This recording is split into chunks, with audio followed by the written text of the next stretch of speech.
Bon, il a créé un empire, Warren, 700 milliards, Berkshire Hathaway. Est-ce que tu peux nous en dire un peu plus? C'est un des plus grands génies de l'histoire de la finance. C'est quelqu'un qui est hyper philanthrope, donc il donne toute sa fortune, et c'est quelqu'un d'hyper simple. Parce qu'en fait, il vend l'action à 40 $ et après, il la voit décoller sur les mois qui suivent. Elle fait x2 ou x3.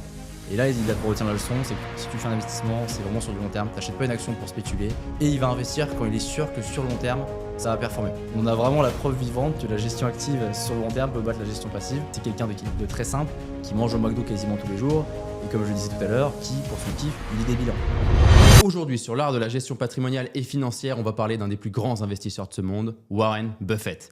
On va parler de son histoire parce qu'on veut lui faire forcément un hommage en étant gestionnaire de patrimoine. Et on va vous raconter comment il est parti, comment il a démarré et puis surtout où il en était quand tout s'est arrêté. En tout cas, merci à lui. Merci d'avoir battu le marché toutes ces années-là. Et on va en parler tout de suite avec Axel Godet, notre expert financier du cabinet Bonnet et Doyen Conseil. Alors, Warren Buffett, on va l'appeler Warren, ce sera plus simple. Les débuts d'un génie. Est-ce que tu peux nous raconter son début? Alors, petite séquence historique, on commence, donc il est né en 1930 à Omaha, donc c'est pour ça qu'on appelle l'oracle d'Omaha. Il commence très jeune à être un investisseur, il vend des chewing-gums, il livre des journaux, il installe des flippers dans des salons de coiffure à l'âge de 8 ou 9 ans, donc c'est vraiment un investisseur dès le plus jeune âge. Il commence à investir en bourse à l'âge de 11 ans, donc il achète des actions de Citi Service pour environ 38 $ et il le revend à 40 $. Et c'est là il apprend la leçon qui va vraiment construire sa vie. C'est que quand tu fais un investissement en bourse, c'est un investissement sur le long terme. Parce qu'en fait, il vend l'action à 40 $ et après, il la voit décoller sur les mois qui suivent, sur les mois qui suivent. Elle fait x2 ou x3. Et là, il retient la leçon, c'est que si tu fais un investissement, c'est vraiment sur du long terme. Tu n'achètes pas une action pour spéculer. Ça, c'est du trading, ça ne marche pas pour la majorité des personnes. Tu investis dans une boîte parce que tu y crois et parce que tu as un horizon long terme. Donc là, il apprend la leçon à 11 ans, donc ça va. C'est drôle. Il apprend tôt. Mais déjà, il a acheté des actions à 11 ans. Donc ça, je ne sais pas si c'est possible aujourd'hui, si c'est légal.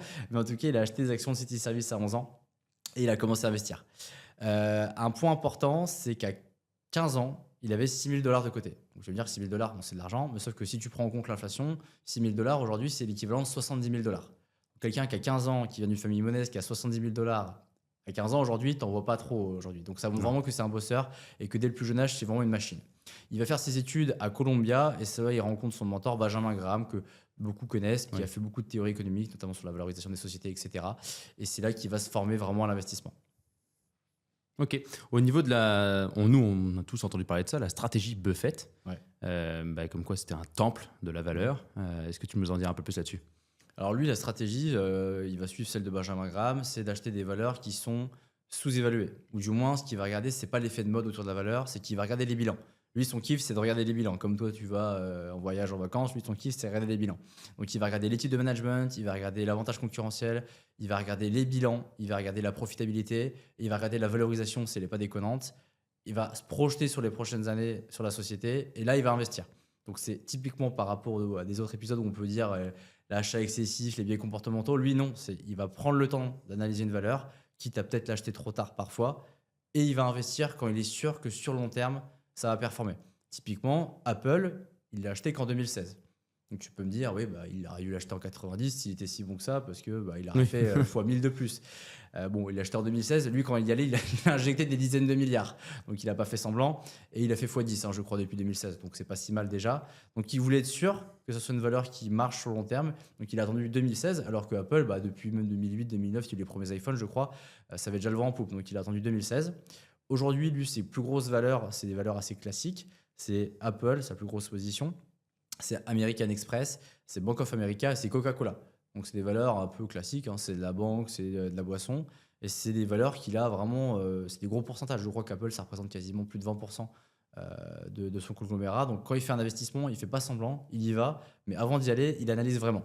Bon, il a créé un empire, Warren, 700 milliards, Berkshire Hathaway. Est-ce que tu peux nous en dire un peu plus sur cette entreprise? Alors, c'est pas facile à prononcer, effectivement, Berkshire Hathaway. On va dire qu'il l'a acheté en 1965. Ça, c'est assez marrant. À la base, c'était une boîte dans le textile qui était un peu en déclin et qui voulait reprendre et il n'a pas réussi à la redresser. Du coup, je me suis dit, bon, allez, c'est bon. Moi, je suis investisseur, j'arrive pas à redresser cette boîte-là. Je vais la transformer en holding financière d'investissement. Voilà. Donc, il a gardé la structure et il l'a transformée. Aujourd'hui, c'est 700 milliards de dollars. Il faut savoir que Berkshire Hathaway, en termes de performance depuis 1965, c'est environ 20% par an. Alors le S&P 500, c'est 10% par an. C'est fou quand même. Donc, on a vraiment la preuve vivante que la gestion active sur le long terme peut battre la gestion passive. Tu as quand même 60 ans où ça a fait 2 fois le marché. Alors qu'il a pas non plus, il va pas acheter toutes les valeurs de la tech, etc. Il va vraiment faire des valeurs traditionnelles, hein. Tu le vois sur son portefeuille, du Coca-Cola, etc. C'est des valeurs classiques, mais qui fonctionnent sur le très long terme et qui montrent qu'au final, bah, tu peux, sur le très long terme, avoir une performance qui bat l'indice de référence. Bon, après, attention, hein, ça c'est vraiment exceptionnel. On parle d'un génie financier et aussi un grand homme et philanthrope. Donc c'est pas pour tout le monde, mais comme quoi c'est possible. Typiquement, en 1965, si tu mettais 1000 $, à ton avis, tu avais combien aujourd'hui? Avec 20% une par an. performance de 19,8% par an, je crois. Non, j'arrive pas à le faire de tête. 50 millions.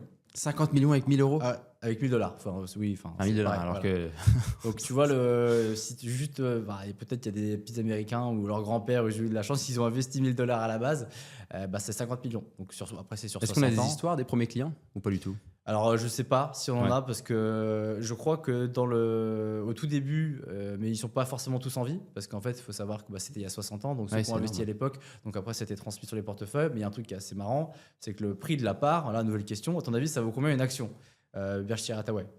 Je sais pas, si je compare à LVMH qui est à 500 euros aujourd'hui, je dirais 600, 700 euros. Alors, c'est à peu près 700 000 $. Ah oui. Voilà. Donc, ce qu'il a fait, parce que ça commençait à trop performer, ce qui est un peu chiant parce que tu veux acheter une action, bah, à 700 000 $, c'est le prix d'une maison. Donc, du coup, c'était un peu plus compliqué pour des nouveaux investisseurs de rentrer. Il a créé ce qu'on appelle des parts B. Donc, c'est des parts en fait qui sont scindées pour que de nouveaux investisseurs puissent rentrer. Et aujourd'hui, ça vaut 500 $, ces parts B. On peut rentrer à partir de 500 dollars. On peut rentrer à partir de 500 $ sur les parts B. Et est-ce qu'il y a des montants minimums quand même d'accès ou pas du tout? Bah, tu peux acheter une action en fait Ok, à 500 de part $. B. Ou alors, si tu veux une part A, bah, tu achètes une action à 750 $, 750 000 $. Ah oui, ok. Après, il faut pouvoir l'acheter, quoi. Donc, Ok. c'est assez impressionnant. Pourquoi on parle de Warren Buffett aussi aujourd'hui? C'est que bah, il a cette année, en 2025, il a annoncé bah, qu'il quittait Berkshire Hathaway et qu'il transmettait les rênes à Greg Abel, son fidèle ami depuis 30 ou 40 ans, si je dis pas de bêtises. Il faut savoir qu'il a 95 ans.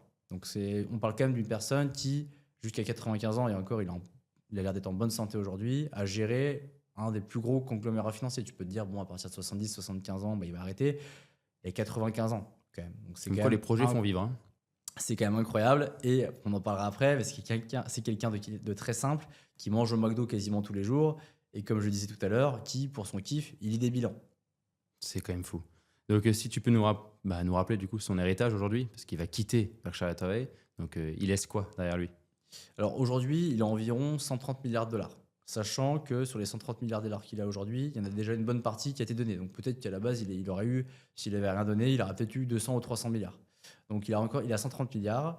Il a dit dans son testament, il va transmettre 99% de sa richesse à des fondations, dont notamment la fondation de Bill et Melinda Gates. Donc c'est quelqu'un qui a 95 ans, qui est dans le top 10 des personnes les plus riches du monde. Alors ça dépend, le classement, ça dépend notamment des valeurs de la tech, mais il reste dans le top 10 en moyenne généralement. Et donc c'est quelqu'un qui pèse donc un des 10 des personnes les plus riches du monde. Il vit toujours dans sa maison qu'il a acheté 30 000 $ il y a 50 ou 60 ans. Il va manger au McDo et il lit des bilans. Donc c'est quand même incroyable qu'une personne, c'est un des plus grands génies de l'histoire de la finance. C'est quelqu'un qui est hyper philanthrope, donc il donne toute sa fortune, et c'est quelqu'un d'hyper simple. Donc c'est vraiment un modèle de réussite par rapport à des personnes qu'on peut voir aujourd'hui qui veulent impressionner, des milliardaires avec des yachts, etc. Donc malgré les milliards, etc., il a toujours vécu comme des personnes simples, comme toi et moi, alors qu'il pesait que c'était une personne les plus riches du monde. Donc ça, c'est assez incroyable comme histoire. Et ce qui est aussi impressionnant, c'est que, et ça c'est encore une notion qu'on doit apprendre et qui est hyper importante pour les investisseurs, c'est que si tu veux gagner de l'argent, ça ne sert à rien de se prendre trop la tête. Il faut avoir une bonne stratégie et être sur le long terme. Parce que Warren Buffett, il a gagné 99% de sa fortune, il l'a gagné après ses 50 ans. Donc c'est fou. Et je vais te donner des chiffres, mais en 1970, pardon, il avait 25 millions. En 1982, il a passé 1 milliard.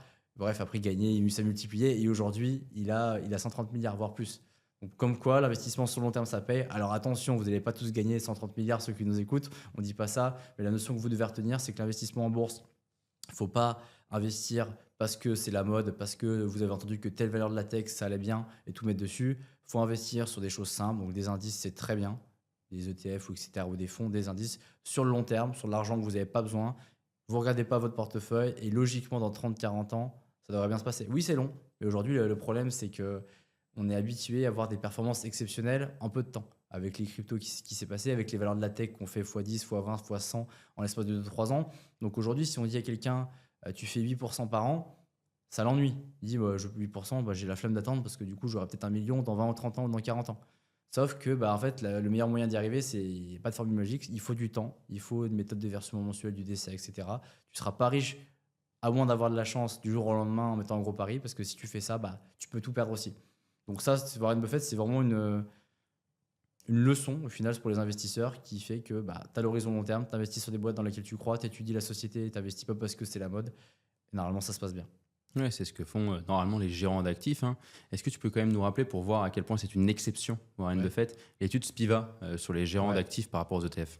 Alors l'étude Spiva, ça dépend des années et ça dépend sur combien de temps tu la prends, des zones géographiques, mais grosso modo, 90% des gérants actions, ils se font battre par le marché sur 10 ans. C'est-à-dire qu'au final, si tu es gérant actions, tu ne bats pas le S&P 500 sur 10 ans, pour 90% d'entre eux. Pour ceux qui sont investis sur la zone américaine. Pour ceux qui sont investis sur la zone américaine. En Europe, c'est un peu différent. Sur les marchés émergents, c'est aussi différent parce que c'est plus compliqué. Le constat le plus flagrant, effectivement, c'est aux États-Unis où tu n'as que 10% des gérants qui arrivent à battre le marché. Et Warren en fait partie. Et Warren n'a pas battu le marché, il a explosé le marché. Je pense que Warren, il est vraiment dans les 0,01%. Et par contre, l'étude Pivas, c'est bien. On en parle souvent, ça revient souvent à la mode avec les ETF. Mais ce qu'il faut regarder, c'est qu'il faut chercher surtout les 10% de fonds. Parce qu'en fait, dans les 90, tu as de tout. Tu as des fonds qui sont très mauvais aussi. Donc, il y a des fonds, malgré ce qu'on dit sur les ETF, etc. Tu as encore aujourd'hui des fonds, que ce soit en Europe, aux États-Unis. Aux États-Unis, c'est plus compliqué parce que tu as une concentration de la valeur de la tech, etc. Mais en Europe, sur les marchés émergents, tu as encore pas mal de fonds qui battent leur indice de référence sur 5 à 10 ans. Ok, et qui peuvent vraiment le battre à plat de couture. Donc, c'est important quand même d'aller voir. Alors, par contre, attention, effectivement, il y a des fonds où ils font des performances stratosphériques, mais on ne peut pas rentrer. C'est des fonds qui sont fermés parce que justement, je crois que tu as un fonds qui est réservé que à ses salariés, qui fait des performances, mais vraiment, il fait encore bien plus que Warren Buffett, un fonds de hedge fund. Ceux-là, tu ne peux pas y rentrer. C'est Médaillon, je crois. C'est Médaillon, le fonds en question, et ils font des performances vraiment stratosphériques. Donc, malheureusement, sur ces fonds-là, tu ne peux pas trop y rentrer. Ok, mais il y a certains fonds quand même qui battent le marché et sur lesquels on peut rentrer. Et bon, après, il faut juste être bien accompagné. C'est important. Merci beaucoup, Axel, pour cet hommage à Warren Buffett. Merci également à vous pour votre écoute, pour vos likes, pour vos commentaires, pour vos partages. Et merci également de mettre la note de 5 étoiles sur Spotify ou Apple Podcast si vous nous écoutez. Vous savez que cette simple note, elle nous aide grandement à continuer à vous offrir un contenu de très haute qualité. Merci et à très bientôt.